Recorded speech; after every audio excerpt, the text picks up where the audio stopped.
Good morning. Oh, my eyes are watering.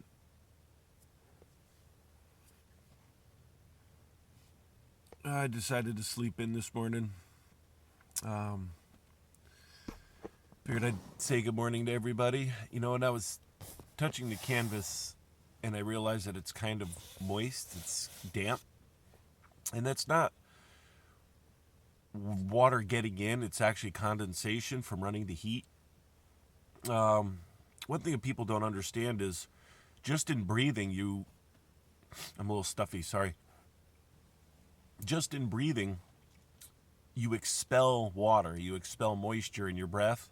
Also, burning propane through a buddy heater, um, that also is one of the byproducts of burning gas or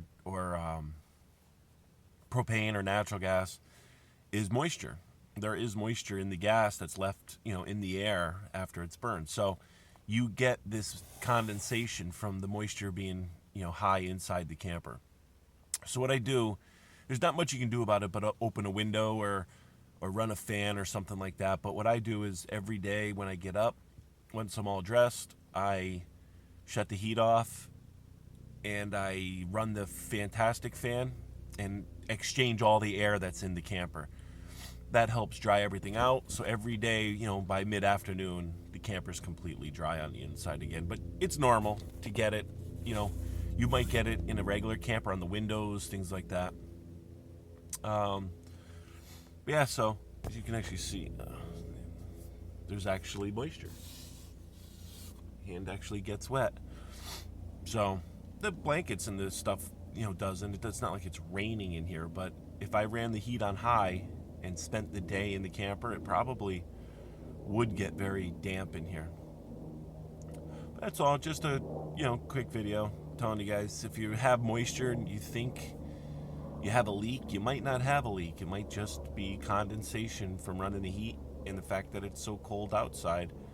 Um, the canvas, condensates. You get the condensation collects on the canvas, can collect on windows, things like that. The beer can effect, I guess you could say.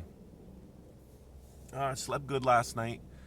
It was cold. It was only 23 or 24 degrees last night. At least that's what they said. But I ran the heat on medium this time, and it was pretty warm. I mean, I got the heavy blankets too. I haven't even opened my sleeping bag. Haven't needed it. Hasn't been that bad because I've been running the heat. So here, propane's very cheap. There's a place down the road. It's $10 to refill the tanks. So I'd rather spend the $10 and be warm and comfortable. But this bunk here, let me extend this. This bunk here is the king size, and I'm 6'4", and I can stretch straight across. They say it's a king size, but it's really more of a queen. Queen sheets fit on it, so I don't know why they call it a king. The other bed on the other side, over there, is a queen. They say it's a queen, but I bet you it's a double. I've never slept on it, but I've always slept in the bigger one, and it's it's in the front of the camper. So, but that's it. I slept good.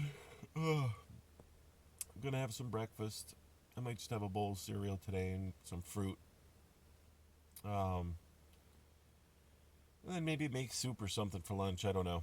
We'll see. All right, guys. Well, that's it for this video. These are just little updates. What's going on? Figured I'd show you guys the condensation. Tell you about, a person actually breathes out a half a liter of water per day. So when you're in your bunk or your camper and you're breathing, you're actually breathing out moisture. So that adds to the